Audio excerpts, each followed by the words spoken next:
Imagine करिए आप एक ऐसी जगह पे हैं जहाँ चारों तरफ पत्थरों का दीवार है और आने जाने का सिर्फ एक ही रास्ता। खतरे की कोई निशानी नहीं। फिर अचानक आपको सुनाई देती है गोलियों की आवाज।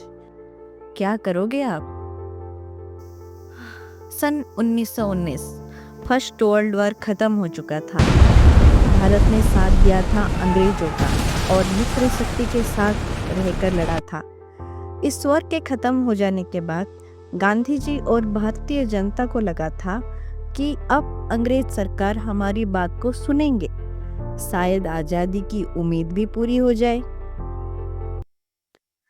पर हुआ इसका उल्टा।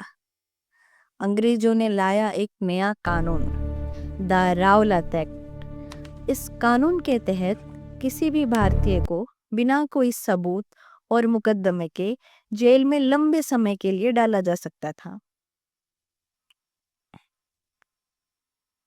रावलात एक्ट लागू हुआ 1919 मार्च 18 में। इसके खिलाफ पूरे देश में प्रोटेस्ट शुरू हो गया। ये प्रोटेस्ट पंजाब में कुछ ज्यादा ही तेजी से फैल रहा था। 1919 अप्रैल 10 तारीख को दो लोकल नेता डॉक्टर सत्यपाल और सैफुद्दीन किचलू गिरफ्तार हुए। अप्रैल 12 तारीख को ब्रिटिश सरकार ने एक पैमाना जारी किया था, जिसके हिसाब से शहर में किसी भी जगह कोई भी सभा या कमेटी नहीं बैठ सकता। सीधे शब्द में मैं आपको बोलूं तो किसी एक जगह पर बहुत सारे लोग इकट्ठे नहीं हो सकते। पर उस टाइम सोशल मीडिया का जमाना तो था नहीं। सरकार ने तो वैसे भी न्यूज़पेपर में पाबंदियां लगाई रखी थी, तो ये बात किसी को भी नहीं पता था।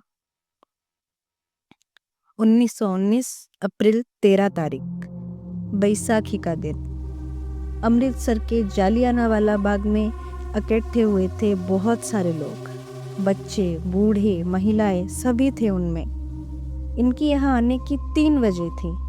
पहला, बैसाखी उत्सव मनाना। दूसरा, जो लोकल लीडर गिरफ्तार हुए हैं उनके खिलाफ प्रोटेस्ट करना। तीसरा, रावलात एक्ट के खिलाफ प्रोटेस्ट करना। इन सबको सरकार के द्वारा पिछले दिन जारी किया हुआ पैमाने के बारे में कुछ भी नहीं पता था। मैं आपको बता दूं, इस बाग से आने जाने का सिर्फ एक ही रास्ता था। सभी शांतिपूर्ण तरीके से सभा कर रहे थे। फिर अचानक जनरल डायर अपने कुछ सिपाहियों के साथ अंदर घुसा और आने जाने की वो एक रास्ता को बंद कर दिया ताकि कोई भी बाहर नहीं जा पाए। ना कोई चेतावनी, ना कोई बात। उसने अपने सिपाहियों से बोला, फायर। फिर जो हुआ वो बताने में भी मेरी रूह कांप रही है। सिपाहियों ने ऐसा ही किया। ना बच्चा देखा, ना बूढ़ा, ना औरत। सभी के ऊपर हुई गोलियों की बारिश। सभी भागने लगे अपनी जान बचाने के लिए। पर वो भागकर जाते भी कहाँ? आने जाने का एक ही तो रास्ता था, वो भी जनरल डायर और उसके सिपाहियों के द्वारा बंद था। चारों तरफ हड़कंप मच गया था। किसी बच्चे के सामने अपनी माँ ने दम तोड़ दिया, तो किसी बाप के सामने अपने बेटे ने, और किसी पत्नी के सामने अपनी पति की लाश पड़ी हुई थी। किस किस का रिश्ता गिनाऊं मैं अब आपको। पर गोलियों की बारिश नहीं रुकी।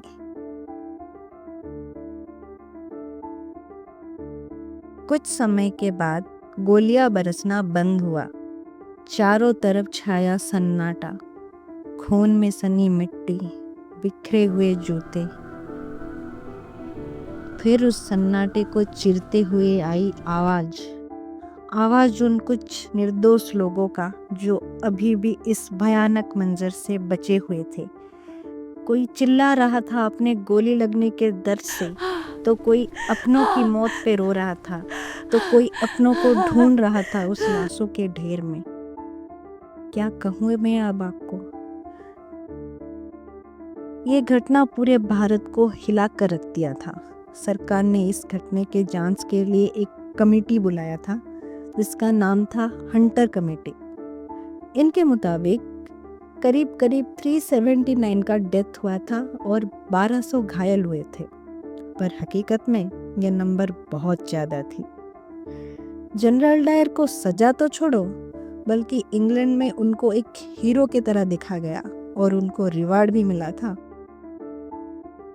इस घटने के बाद रविंद्रनाथ टैगोर अंग्रेज के द्वारा दिया गया नाइटहुड की उपाधि और गांधी जी ने काइजर-ई-हिंद की उपाधि त्याग किया। गोलियों की निशान आज भी जालियांवाला बाग के पत्थरों में हैं। ये निशानी है उन निर्दोष लोगों की जो उस दिन हमारे देश के लिए शहीद हुए थे। जालियांवाला बाग में खून व्यर्थ नहीं गया था। इस खून से भारत की आज़ादी की नींव मजबूत हुई थी। आज वहाँ एक स्मारक खड़ा है जो चुप रहते हुए भी बहुत कुछ कहता है। ये घटना केवल इतिहास नहीं, हमारी आज़ादी की कीमत है।